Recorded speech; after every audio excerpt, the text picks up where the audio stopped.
नमस्कार, आप देख रहे हैं इंडिया दैनिक न्यूज और भारत गौरव न्यूज। मैं संजय कौशिक।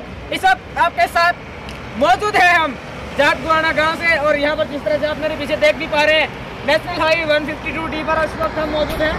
टोल में हमारे से कुछ दूरी पर ही है। अब जाट गुआना के कुछ लोग यहाँ पर बैठे हैं, किन मांगों को लेकर बैठे हैं आपको बता दें। नेशनल हाईवे 152D पर दिखाना चाहूँगा अपने सहयोगी के साथ एक बार कि यहीं पर तंबू भी लगा लिया है, और जो कढ़ाई है यानी कि कढ़ाई और हुक्का सब कुछ लेकर के ठिठुरती ठंड में लोग यहाँ पर बैठे हुए हैं। क्यों बैठे हैं, क्या वजह है, किस वजह से इतने ठंड के मौसम में भी इन लोगों को आज रोड पर आने के लिए मजबूर होना पड़ा है। बातचीत करते हैं, गांव के लोग मौजूद हैं, उनसे बातचीत करेंगे, जानेंगे क्या मांगे हैं, क्यों बैठे हैं रोड पर। 152D नेशनल यानी कि 152D नेशनल हाईवे पर ये लोग मौजूद हैं। लोगों से बातचीत कर लेते हैं, जान लेते हैं कि क्या सारा मामला है। तो चलिए। हाँ जी, नमस्कार जी। नमस्कार साहब। क्या नाम? अजीत सिंह, ठाकुर अजीत सिंह जाट गुआना से हूँ। और जो ये धरना आप देख रहे हो ये मैं थोड़ा सा क्लियर कर दूँ आपको। ये 15 गाँव के लगभग ना वो है, 13 पंचायत यहाँ पे अभी बैठी हुई है जी। और इनकी जो मुख्य मांग है वो ये है कि ये जो अपना 152 चला हुआ है, पिछले 2 साल से ये संघर्ष जारी है। और मामूली सी बात हुई कि यहाँ पे जो रोड अपना फैजाबाद से जो अटेली रोड है ये कनेक्ट कर रहा है इसको, और यहाँ पे चढ़ने उतरने के लिए कोई व्यवस्था नहीं की गई। हम पिछले 2 साल से इस चीज़ को ना बिल्कुल इसमें संघर्ष कर रहे हैं। और पहला धरना हमारा 20 जून 2021 को हमने ना यहाँ पे दिया था।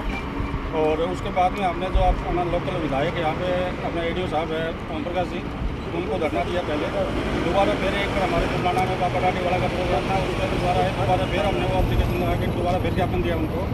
उसके बाद में अपने जो डिप्टी CM है दुष्यंत जी चौटाला, उनको भी हमने 2 बार ना ज्ञापन दे चुके यहाँ पे। और जो अपने कैबिनेट मंत्री हैं भूपेंद्र जी, उनको भी हमने ज्ञापन दिया इस बारे में। सभी लोगों से हमने ये करके ना रिक्वेस्ट डाली है, लेकिन कोई भी ऐसे आंदे और पहली सरकार है किसी ने कोई सुनाई नहीं की। उसके बाद में फिर हमने ना अभी 15 गाँव जो इकट्ठे हो गए।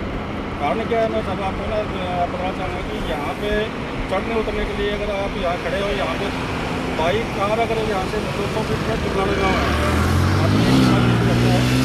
वहाँ अगर आप पैदल जाना चाहो तो आपको 10 मिनट लगेंगे दुर्गाना गाँव में जाने के लिए। अगर आप आपकी कार से जाना चाहोगे तो यहाँ से 6 किलोमीटर 5 किलोमीटर पहले कार से जाइए।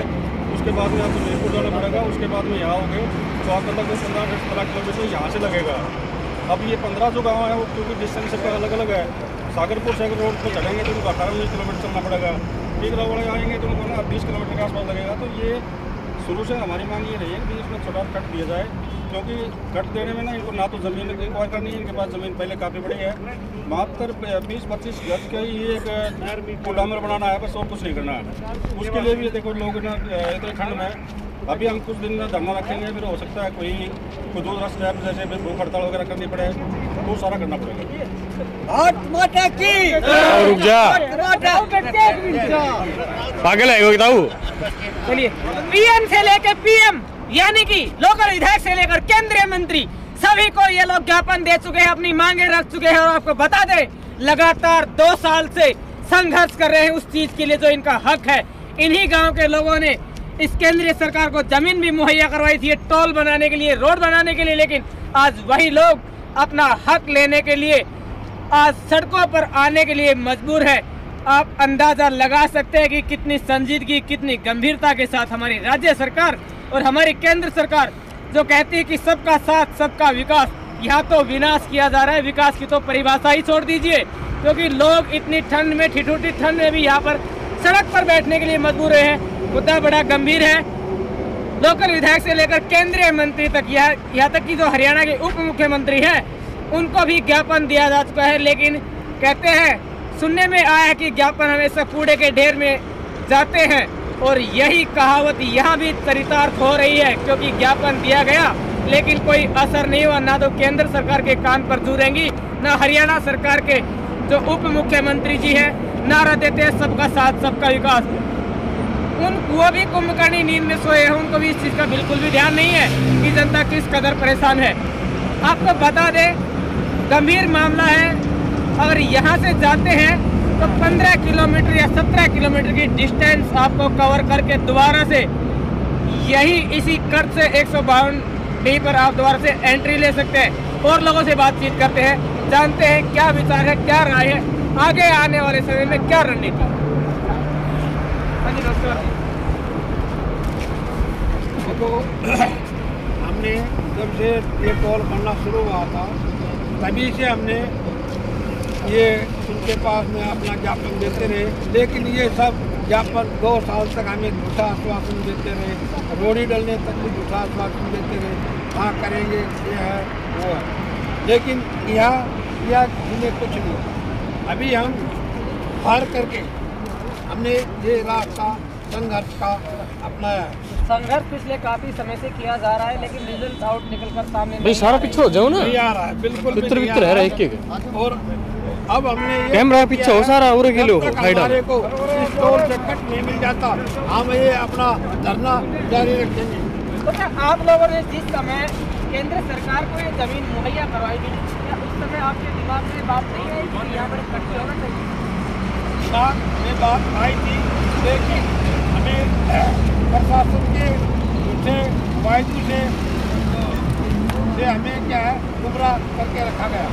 हमें बताया गया कि आपको रास्ता मिलेगा, लेकिन मिलाया कुछ भी नहीं, सिर्फ झूठे वादे किए गए। वादा निभाने वाली सरकार पर वादा खिलाफी के बड़े आरोप लगाए हैं। ग्रामीणों ने कहना है कि पहले झांसे दिए गए थे, दिलासे दिए गए थे, आश्वासन दिए गए थे, वादा किया गया था कि आपको रास्ता मिलेगा, लेकिन आज 15 गांवों पर जाने के लिए संकट मंडरा रहा है लोगों के सामने। लेकिन बावजूद इसके केंद्र सरकार और राज्य सरकार और यहाँ के विधायक और राज्य सरकार में मंत्री ओम प्रकाश एडीओ जी को भी ये इस मामले से अवगत करवा चुके हैं, लेकिन अभी तक कोई भी मामला संज्ञान में नहीं लिया गया है। संघर्ष का रास्ता जनता ने इख्तियार कर लिया है, एक बार फिर से सड़कों पर है। आपको याद होगा किसान आंदोलन के समय पर या तो जनता सड़कों पर आई थी, और इतिहास गवाह है जब जब भी किसी को अपना हक लेना पड़ा है तो सड़क पर आना पड़ा है। आज फिर से 15 गाँव की पंचायत हमारे साथ मौजूद है और सड़कों पर बैठे हैं लोग, और लोगों से भी बातचीत कर लेते हैं, जानते हैं। नमस्कार। बात ऐसी है कि शुरुआत जब इसकी हुई उस टाइम से हम सरकार के अंदर और रोड ट्रैफिक के अंदर जो NH आई है उसके अंदर हम बार डालते रहे हैं। जब शुरुआत में मिट्टी डाली गई उस टाइम हमें ये कहा गया कि हमारा काम सिर्फ मिट्टी डालने का है, आगे का प्रोसेस दूसरे करेंगे। फिर उन्होंने रोड़ी डाली, उसके बाद में फिर उन्होंने यही कहा कि आगे का काम दूसरे करेंगे। मतलब हमें सिर्फ और सिर्फ बेवकूफ़ बनाया गया। आम पब्लिक है कोई बेवकूफ़ थोड़ी होती है, जब ये सरकार बढ़ा सकती है तो गिरा भी सकती है।